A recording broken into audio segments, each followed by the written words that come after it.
Welcome to Board Game Publisher. Please note that during the summer period, the updates on the channel will be irregular, so make sure to subscribe and hit the notification bell, otherwise you may miss an episode whenever they are published. Today, I will change a bit the format and I would like to make some discussion and prediction on the effects of COVID on the whole industry. We know that it's at the time of this filming over a year already that this pandemic is going on. It has a lot of consequences, and I think some of these consequences will lead to changes into the board game publishing market for the foreseeable future. So I will look at this by trade, designers, gamers, event organizers, retailers, distributors, and of course publishers, because the effects will be different for each kind of trade, each kind of profession that is within the bigger board game industry. Let's start with board game designers. The net changes that were brought by the pandemic is that, of course, the designers had more time to create, but less opportunities to test their designs because of the isolation. Also, some of them just could not create because of the current situation, the lot of uncertainties and insecurity that this may lead to. And so it's a bit paradoxical, because staying at home is a perfect time to be creative, but you cannot be creative on command. And also the creativity is depending on a lot of external factors and stimuli.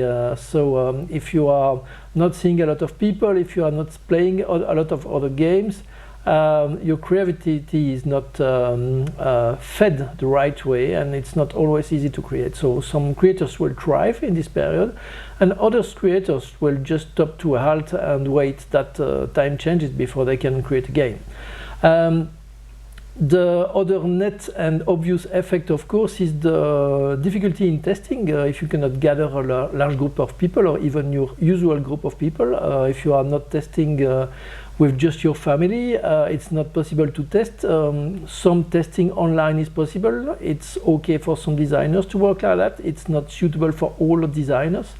It's not suitable for all kinds of games either. So depending on the designer, this is a boon or a very bad thing, and it's really depending on the designer, on the way they design, and the workflow they have. The lasting effects that I think this can have is that for the ones that are moving on to digital testing, they will do more of that, obviously, so they will have it easier to reach a larger number of testers. And also we can expect most of the designers to have a lot of prototypes that they want to be tested once we can again meet in person. So it's a mixed bag. The glut of new prototypes to test may be a good or a bad thing depending on how you look at it, but I think it will be coming. We will see more and more designers looking for people to help them test the games they created during this period. Also, the opportunity to pitch your games in person to board game publishers is something that was really affected by this crisis. And again, some video pitches are possible, but pitching in person and meeting people at conventions, that will only be possible when the conventions resume. And again, there will be a glut. There will be a lot of prototypes that are waiting to be tested. So it will be a buyer's market. It will be much more competitive than it ever was to get your game published by a board game publisher for the months to come after this crisis is over. For the gamers, of course, gaming is not a trade, but gamers are a very important part of the board game industry, of course, and this crisis affected them as well. Some of them could play much more games because they were playing at home with the family. Others could not play games at all because they were alone and their gaming group was closed or not meeting. Some have moved online to platforms like Board Game Arena, Yucata, a few virtual tabletops, things like that. So again, it's a mixed bag. Some gamers have had much more game than before thanks to the pandemic, and most of the other gamers, I think, have had much less gaming than before. The habits have changed as well. Some gamers could not meet with their friends, and so they opted for other leisures. They went on to play to video games, they watched streaming video, they went on to books and stuff like that. So again, change of habits, and we will see after the pandemic which of these habits revert to the gaming as before, and which of these new habits become competitors from your board gaming time. So that's something that is yet to be seen. There is also a change from the gamer's point of view in the sources of information. We know that gamers talk with each other, and this happens at gaming groups, at conventions, during fair and events, and so this has moved online mainly to some small communities in Discord, to larger communities like Board Game Geek, and also to social media for news, things like YouTube, of course, but Facebook, Instagram, Twitter. So it's a very different landscape now, the way that the gamers are getting their information. It was already starting to go mostly digital, but now it's only digital that publishers and the industry can do. So this is the main way to communicate new stuff to gamers. It will change again, but I'm sure it will remain to a certain level, that online marketing, that online communication on YouTube, on Facebook, on Instagram, through influencers, through product placement, and on Twitter and Discord mostly. So what's next for the gamers? Well, I think for most of them is to wait the opportunity to go back to in-person gatherings and to in-person gaming evenings and stuff like that, because that's really where the community is. Some of the purchasing habits have been moved to different channels, online mainly, meaning Amazon, meaning crowdfunding, meaning retailers that have a website, and this might remain because it's easy and it's quite different, and at the moment the retailers are in a difficult position as well. We'll talk about the retailers a bit later on, but many retailers were moving to a third place model, to building a community around the store, and the pandemic hit these efforts very hard, of course. So it led to changes in purchasing habits. People still buy games, but they buy it differently, and we will see if they go back to the friendly local game store just after the pandemic completely, or if they continue to buy some online and some local. We will see. Regarding event organizers, I think these were the most hard hit by this pandemic, of course, because everything is at a standstill because of COVID. It's very, very difficult currently to plan something long term because the situation changes, and you may very well have a situation that seems better, plan something in 6 months, and then you have a resurgence of a new variant or a resurgence of the pandemic itself, and everything has to be cancelled last minute. So it's very, very uncertain and very difficult time. We have seen last year efforts to move conventions to digital models, like with the Spiel, with BGGCon and stuff like that, with more or less good results, I would say. Some interesting things were seen, others were less convincing. I think Gen Con moved to an online model as well for the duration of the crisis.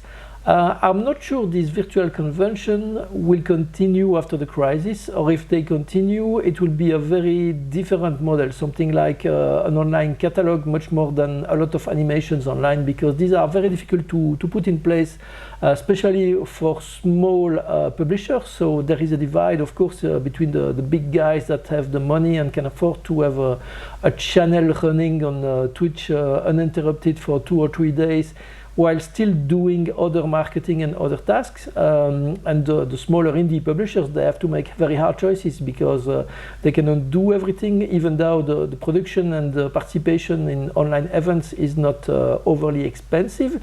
It requires specific skills that not everybody has, and it requires a commitment in time and resources, and so you have to make choices when you are a very small company. So it's something that will certainly last in a diminished capacity, but I don't think that conventions will move to online and not gather people in person anymore. That would be very surprising. What's the future for event organizers? Well, it's difficult to say. I think the conventions that are organized by small structures, by non-profits, by communities are just in hibernation. They don't have running costs year on, so they could recover easily. The larger ones are the most in danger because they are professional events, they are commercial events that have a team that is on the salary for the whole year, and the preparation of the event is usually going on 1 year before the event itself. So it's a very long work to put that in place. These are the cost. They missed 2020 completely, so no income, and still the costs continue. If the major events in 2021 are to be cancelled, some of them may not be able to continue. And this is one of the reasons that the organizers are pushing to try to get a convention going in 2021, even with restrictions and very specific accommodations, because they just need this to survive. It's a money matter, really. Also, some publishers, some very large publishers, like recently Asmodee, stated that they will not attend Essen 2021. They will not attend the US summer conventions either. And when I say Asmodee, it also means the studios. So Fantasy Flight, Repos, Pearl Game, all of the Days of Wonders, all of the studios that are part of Asmodee will also withdraw from these big conventions for 2021. I expect they will be back in 2022, but it's a decision that makes sense because, as I said, there is a lot of uncertainty, and also there are a lot of very specific conditions to organize the events. The Essen Spiel, for instance, has stated to all of their exhibitors that on the booth you must have 1.5 meter separation between each table. So it means that you can put only half of the demo tables on the same space, and the cost remains the same or will go up a bit. So it's a tough choice to make. It will be a very good opportunity, I think, for smaller publishers if they can manage to attend, because they will get more visibility because the big boys will not be there. And at the same time, being myself a small publisher, I will not attend as an exhibitor to any major conventions this year because I have not yet gotten my second dose of the vaccine. I'm not sure all of my team will be able to get vaccinated by the time we go to any conventions, and I'm not sure what the situation will be for the general public, and I do not want to tell people, yeah, come to the fair, if it's not safe for them. So it's really a matter of being able to wait it out. Some of them are capable to wait it out, others needs to have something going on right now. And for the smaller publisher that can attend, go for it, because you will get more visibility and you will get also a better treatment in the future for the convention organizers, because you supported them this year, and it's something that they will remember. The restart for the conventions, the in-person conventions, will be very much depending on the progress of vaccination and on the rise and the spread of variants. So we will see how things goes, but it's not possible to make a hard and fast prediction right now and tell, yeah, from this date on we will going back to normal.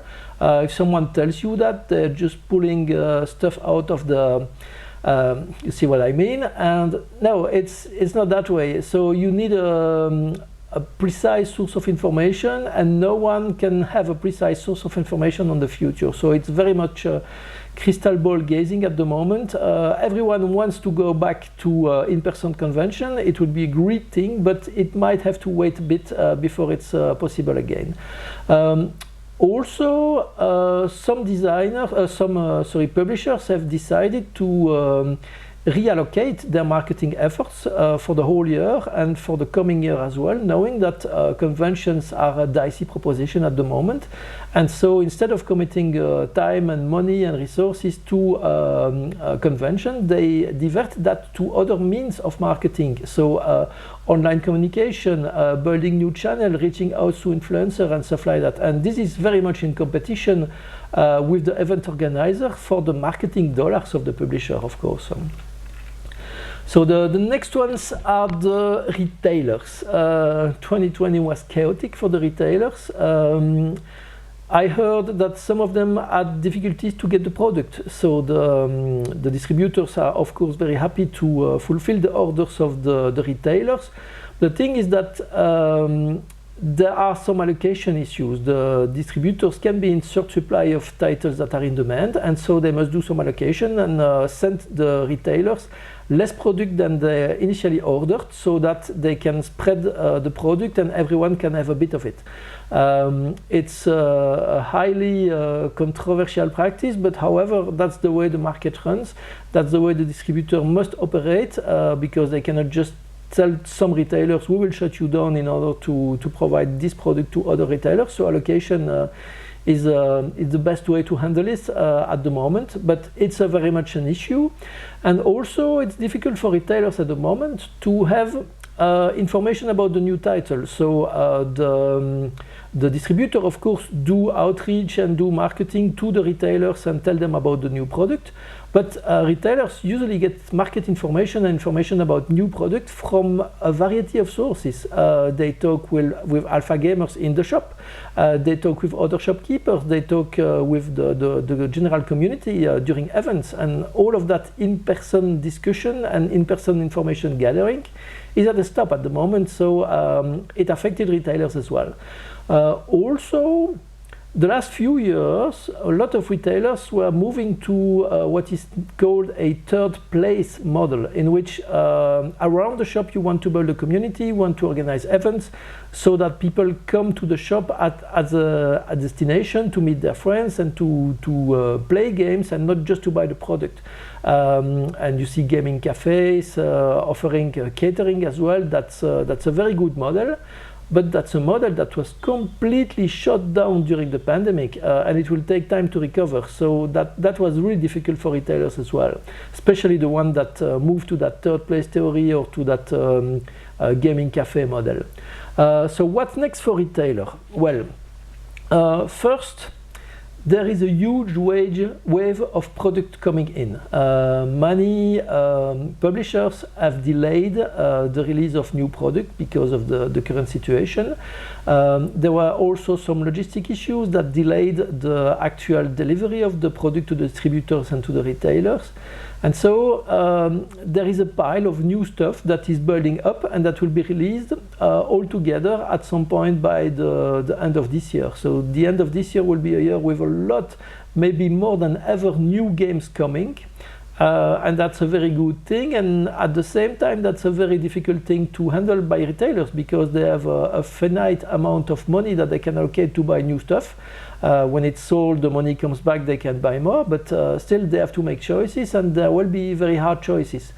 The value of the retailer as a filter, as a gatekeeper, as someone that curates the product that they show inside the shop, instead of just getting a bit of every product available, that value will be rising as well, because the experience of the retailer will make a difference, and the gamers that are familiar with their local game shop and that know the shopkeeper and that trust their selection of product, they will be very grateful for the selection that they make in this glut of new product coming on. So the role of the retailer will be more important than ever, I would say, in this consideration. Retailers will also be tempted to consolidate the sourcing of games through less sources, so less distributors, less different vendors.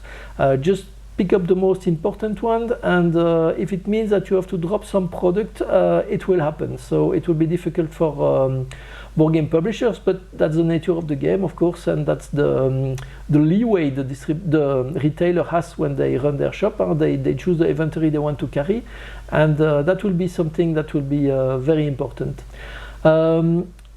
For retailers, currently the evergreens are less risky. So if you have games that you know keep selling over time, games like I don't know, Jungle Speed, Seven Wonders, Doubles, the big games that have done millions, the evergreens are something that the retailers want very much to carry at the moment, because this is I would not say a no-brainer, but this it's not a risky product.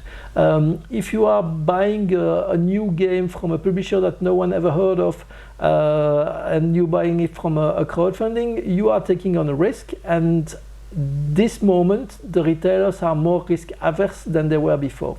Of course, it's also a factor of differentiation, and some retailers opt to go all in on the more niche products because this is different, this is more risky, but this gives them a differentiation. So it's again, not every shopkeeper is the same, not every retailer thinks the same way, of course.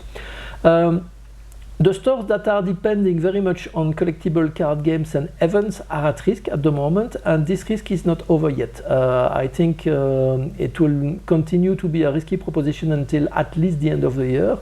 And also regarding collectible card games, we have to see what will be the consequences of the pandemic, because Magic the Gathering, for instance, has moved to online for all of their competition.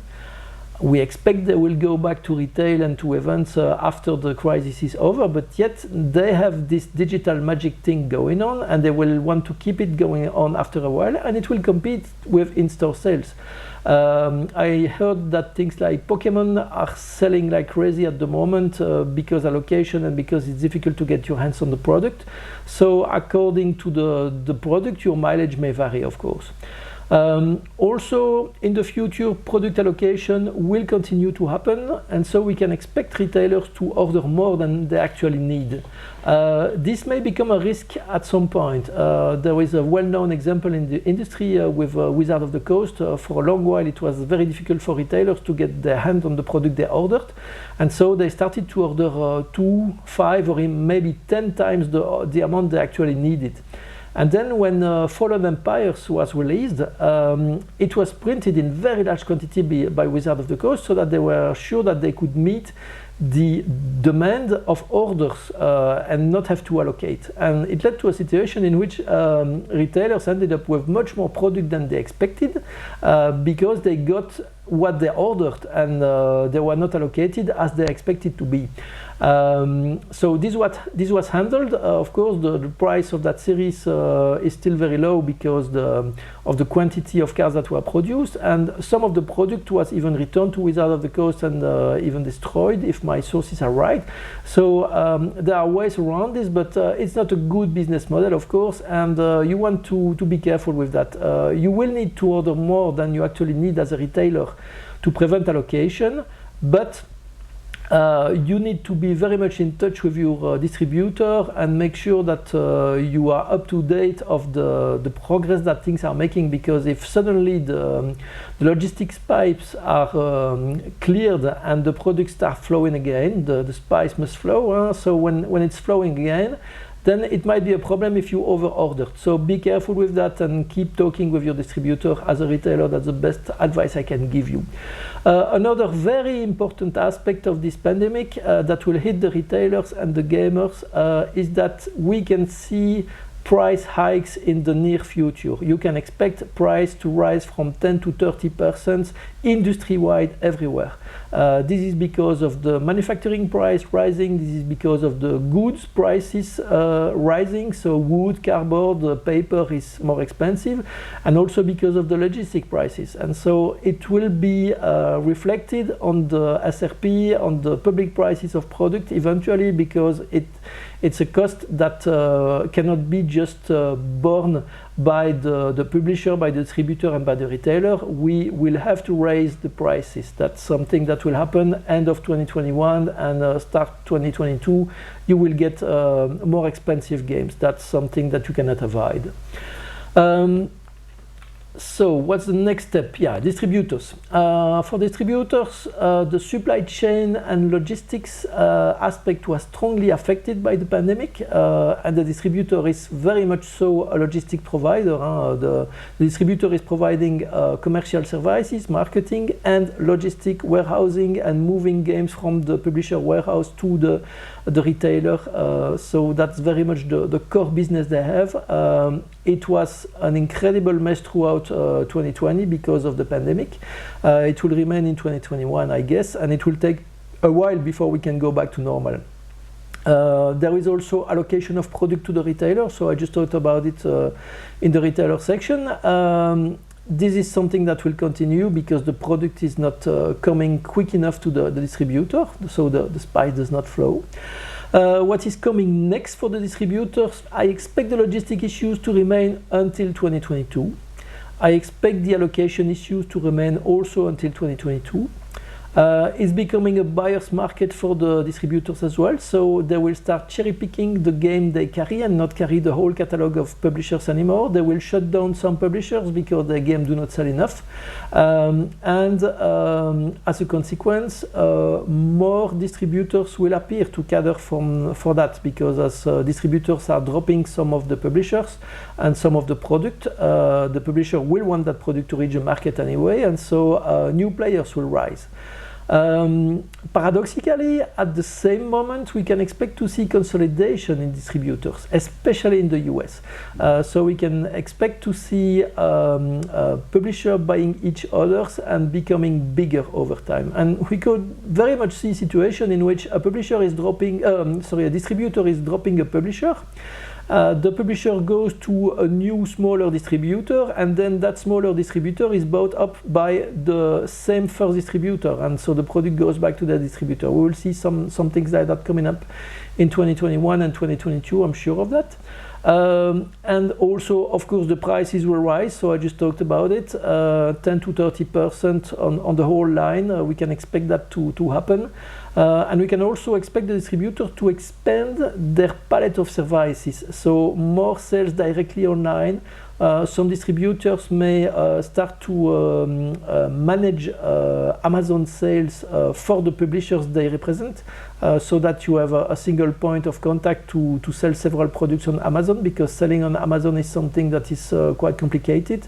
If you do it yourself, it's a very highly specialized trade, and distributors are very well placed to offer that kind of service and that kind of consolidation and fulfillment as well. So we're going to see how it plays, but I expect distribution to start endeavoring in markets in which they were not present before, like services and online sales, much more than they did so far. Of course, it will be seen as adversarial by some of the retailers that strongly feel any sales online as something adversarial to them.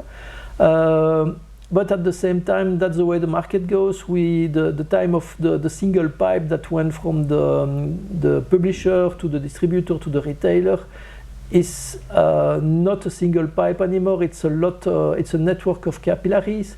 You have sales over internet, you have Amazon, you have crowdfunding on Kickstarter, on Game on Tabletop, and other sites for crowdfunding. You have the publisher selling direct, sometimes even bypassing the distributor and selling direct to the shops. That's something that will happen as well, but as I said, shops will want to consolidate and have less sources for the product, so there will be a kind of conflict, and we will see how this is resolved in the future. But yes, indeed, distributors, it's really something that affected them, all of the logistic aspects, and we can expect them to develop new services. Then we have manufacturers. Manufacturers have been affected, of course. It's a factory with workers on the production line, so most of them were closed for a while.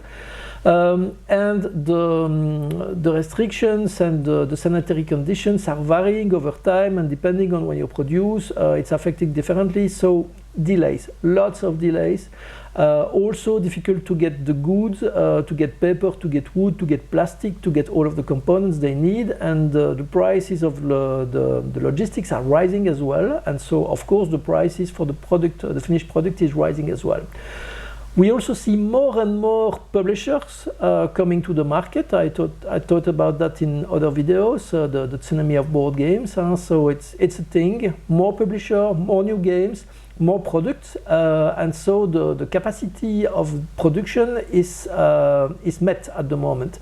This leads to more delays. For instance, in March, April of this year, Ludofact Europe was already full until the end of the year. So they were not able to accept any new production queries because they are full. They are at capacity until the end of the year. We see that with some Asian companies as well. And so it's a very difficult moment to produce board game. And when you produce them, you see skyrocketing prices of logistics to get the games out of the factory and back to your distributor. I said it, 10 to 30% rise in cost all the line. So logistic components, finished goods, distribution, retail, you will see these raises of prices. Also, as we saw for distributors, some of the major manufacturers may start to turn down some orders. If you are a newcomer, if you are a smaller publisher, if you don't produce a large quantity of product, they might tell you, well, sorry, but we have other products to produce. Your product is not a good fit for us. Find another factory. Which will lead, of course, to a rise of newcomers. New factories will come in, and also there will be a demand to manufacture in Europe, to manufacture in the States instead of in Asia. So you can expect to see new factorings coming in the US and in Europe, and you can expect some changes in that market as well. I'm sure that before the end of 2022, a new major manufacturer will appear in the States and maybe in Europe as well. We will see how things go, but I think this will happen. And of course, the big boys will continue to improve their capacity and to be able to produce more. Also, some of the manufacturers, like Panda, which is a very good example of that, will play the differentiation card. Panda is one of the manufacturers which is more expensive than if you go to an Asian manufacturer, but they do hand-holding, they do training, they will help you make your project a success. And so if you are a newcomer to the market, it's a very good fit. So some of the manufacturers will choose to differentiate like that. Others will say, okay, we expect you to be up to date and to be technically proficient enough to give us all of the information needed to produce your product. We don't do any hand-holding, and that will be a barrier to entry. That will be a choice that some of them will make, and they will say, okay, we focus on high volume and on experienced customers because we offer a better cost-quality ratio at that price. So it will be some changes into the manufacturing market as well, I think, until at least 2025, because you don't build a production plant in 2 months. It's things that takes years to build them, and that will be a durable change into the industry, I think. More manufacturers and differentiation into the manufacturers. And then last, of course, the board game publishers. So board game publishers are affected by this pandemic as well. Many delays, many logistic issues, and it's also much more difficult to sell a new title in 2020 and 2021 because of all of the changes that have appeared because of the pandemic. So we need to use new communication channels because the communication during fair and distributor events and during community events is not something we can do anymore as publishers. So we need to investigate other channels, go to YouTube, Instagram with influencers, Facebook, Twitch, that kind of stuff. And for many publishers, that's new. That's not something that they did before, and they have to learn it. Myself, this board game publishing channel, it's a marketing operation for Flatline Game. That's a way to talk about my product and to get some reach before I start selling my book. But it's new to me, and it's something that I'm learning along the way.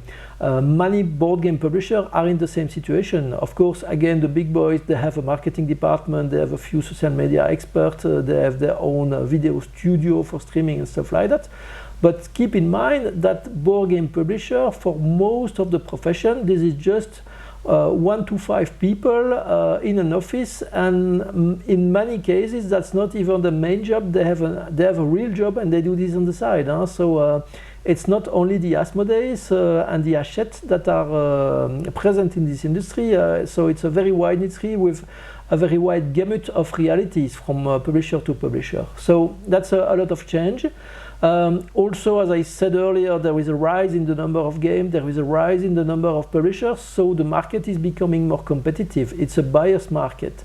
And retailers are starting, as well as distributors, to cherry pick the title that they will carry, and they will also focus to evergreens rather than take risks. So if you have an evergreen product that is on the retailer shelf for a long while, that's a no-brainer for the retailer to order, good for you. But if it's not the case, you are going to look at some very interesting times.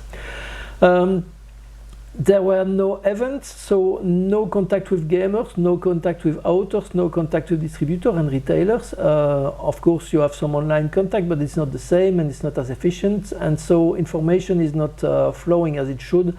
That's a big issue for many publishers. Also, the sales are changing, and past the evergreens and some hit titles, most of the titles, especially the new release, struggle even to exist in this market. Also, some publishers will need to close or to consolidate with other publishers because they will not just be able to financially continue going on as we do now. So sales have taken a hit for many publishers. So it's a bit paradoxical because the industry is doing better and sales overall are doing better, but some of the products are doing very, very, very well and very much better than ever before, and most of the other products are just struggling to sell. And so if you come with a new release now, it's very, very hard and you need luck. A very good product does not cut it anymore. You need luck to be able to pass through that. And so if you don't have some money in the company account, and your product is not selling, well, you may need to close. And it will be, I'm sure that before the end of 2022, we will see some publishers that people think are major going down because they just cannot continue anymore, or of course being sold to the big boys. We're gonna see how this happens, but I can see some movement coming in that field. That's inevitable.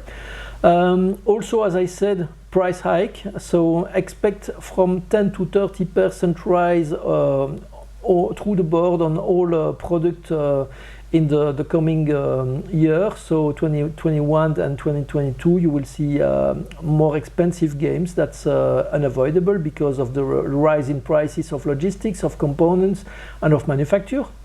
Some of the projects have been delayed. Some of the publishers said, okay, I have a new product, it's ready to release, but given the situation, I will just put it on the side and wait for better times to release it. It makes sense, it makes a lot of commercial sense if you can afford it. And so this product will come back, and it may wait from the glut of new titles before it comes to the market, because I can tell you the end of 2021 will be crowded. There will be a lot of new games, more than ever, and so it will be a very, very competitive market. It will be hard to even exist in this market. Also, publishers need to have higher standards. It means that some games that are ready to be released will be reassessed, and the publisher will say, okay, that's an okay game, that's not enough, so I cancel it.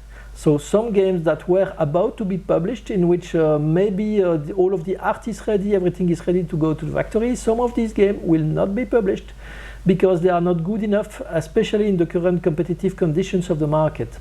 That's very important for the publisher to focus on publishing excellent games. Okay games are not okay anymore, it's not enough. It's been so for a while already, but it was exacerbated by this crisis. You need excellent game, you need something that stands out, that's really original now. Also, the new communication channels will stay. I'm sure that we will see more and more publishers coming to YouTube, to Twitch, to Instagram with the help of influencers, on Facebook and TikTok. You will see a lot more online presence from the board game publishers in the near future. And also you will see more crowdfunding because it's financially less risky. And if you can be sure that you will be selling the product directly to the gamer, and it's very complicated to go to distribution because the distributors are cherry-picking the title they carry and the retailers are cherry-picking the titles they carry. For some of the product, the publisher will say, okay, this product will only exist through crowdfunding. You will see this happening more and more. At the moment, most of the people doing crowdfunding do this to launch the product and hope the product will have a career on the retailer shelves after that. But you will see some product that will be exclusive to the crowdfunding platform, not because the publisher wants them to, but de facto, just because the product will not be picked up by a distributor or will not be picked up by retailers afterwards. And so you will see more and more product that is just crowdfunding and nothing else, and maybe small quantities sold direct on the website of the publisher or through Amazon or something like that. So that will be one of the evolution I expect to see.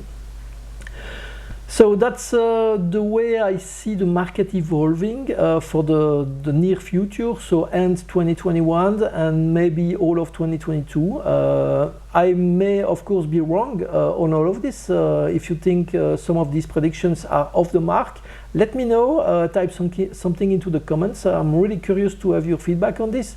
If you are a retailer, if you are a distributor and you have some opinion on this, by all means state it and put a comment and say, okay, I represent this company and my opinion is this and that. I am really curious to have your opinions on this, because this is of course crystal ball gazing.